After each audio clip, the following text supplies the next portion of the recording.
Assalamualaikum warahmatullahi wabarakatuh. Kita lanjut bahas uji pemahaman buku Erlangga ya ini ya.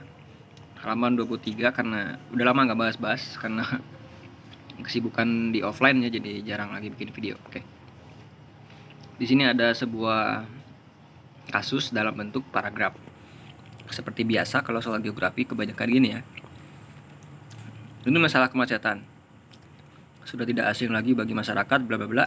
Silakan dibaca aja ya. Kuncinya yang pertama adalah kalian harus mau membaca. Kalau kalian tidak mau membaca, susah ya. Sorry to say ya. Amsyong gitu. Karena kesimpulannya dari sini.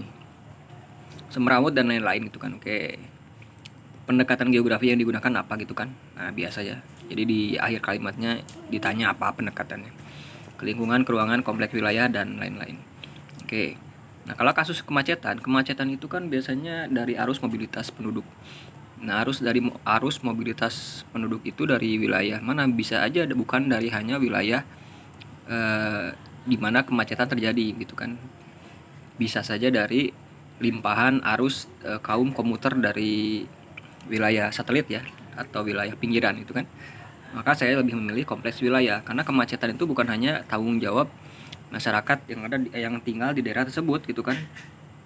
Karena tadi kayak Jakarta itu kan macet bukan hanya mobil motor dari orang Jakarta, tapi dari daerah lingkup sekitarnya kan gitu ya. Jadi ada beberapa wilayah yang berkontribusi gitu. Jadi yang harus dikaji semuanya, harus sistem kota gitu. Nah, jadi yang C gitu.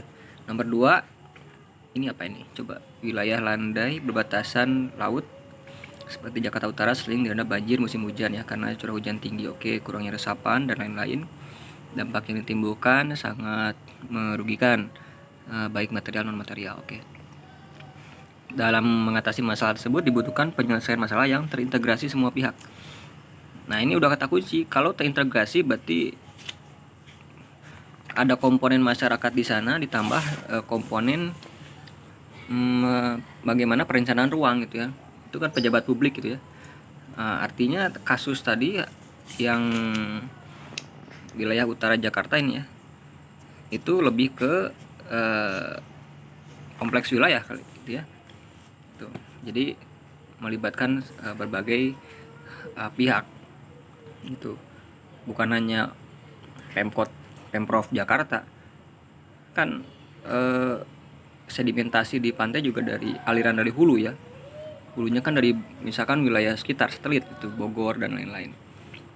Muncullah sedimen-sedimen di Sungai Jakarta sampai ke muara gitu ya. Jadi seperti itu ya, konsepnya kayak gitu. Jadi ini kalau tadi kata kuncinya ada melibatkan semua pihak, berarti yang kompleks wilayah sih ini. Ya, baik karena ibu kota kan Jakarta tuh ya. Jadi ada peran pemerintah pusat, ada peran pemerintah daerah gitu ya. Ya. Nomor 3 apa ini? Pulau Jawa merupakan pulau paling banyak berpenduduk. Oke, geomorfologinya unik. Geomorfologi itu kayak bentukan wilayah ya, ada plato, kemudian ada daerah lainnya gitu ya. Silakan dibaca gitu, bla bla bla. Oke. Jadi ini pemetaan Pulau Jawa berdasarkan geomorfologi. Kalau kalian pernah baca mungkin ada peta geomorfologi Jawa Van Bemelen, cek aja di Google ya. Pendekatan geografinya apa ini? Nah, ini keruangan ya. Kan kamu mengkaji, menganalisis Pulau Jawa dari sisi geomorfologi ya. Jadi utaranya wilayah selatan itu plato, dataran tinggi. Timur dan barat daerah depresi ya, cekungan, gunung berapi. Wilayah utaranya itu dataran rendah, pelipatan, pegunungan rendah. Ini faktor keruangan semua. Dinamika keruangan ini, tidak ada campur tangan manusia. Nomor 4, gempa di mana ini? Maluku Tengah. Oke. Bla bla bla. Pusat gempanya di Laut Banda, bla bla bla. Oke. Pendekatannya apa? Oh, ini mah gampang. Ini kan gempa tektonik kan kejadian alamiah ya. Pergerakan lempeng ini apa ini? Di Laut Banda ya. Ya sudah, ini keruangan. Ya, murni keruangan. Oke. Alih fungsi lahan, pembangunan pemukiman di daerah resapan air dan sepanjang aliran sungai berisiko menimbulkan bencana banjir. Alih fungsi itu berarti ada kegiatan manusia, campur tangan manusia.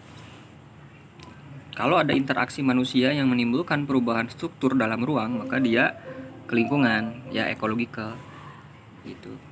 Ya, jadi ciri khas dari pendekatan ke lingkungan tuh gitu. Bagaimana interaksi makhluk hidup mempengaruhi terhadap perubahan pola atau struktur ruang. Ya, kamu di sekitar rumah kamu yang tadinya ada bukit, kemudian kamu rubah menjadi sebuah perkebunan atau pertanian di lereng gunung, itu sudah menandakan pendekatan ke lingkungan. Kamu melakukan interaksi dengan bukit tadi ya, sehingga merubah strukturnya yang tadinya hutan hijau misalkan sekarang jadi pertanian cabai misalkan cabai gitu ya. Misal gitu ya. Ya itu kan artinya interaksi manusia dengan lingkungan, maka pendekatan ke lingkungan. Oke. Oke, sekian dulu, nanti kita lanjut lagi ya. Mudah-mudahan ada sedikit gambaran, dan saya pikir kalian harus banyak mencatat ya adik-adik. Kalau mau memorinya tajam itu harus sering mencatat. Oke, terima kasih. Assalamualaikum warahmatullahi wabarakatuh.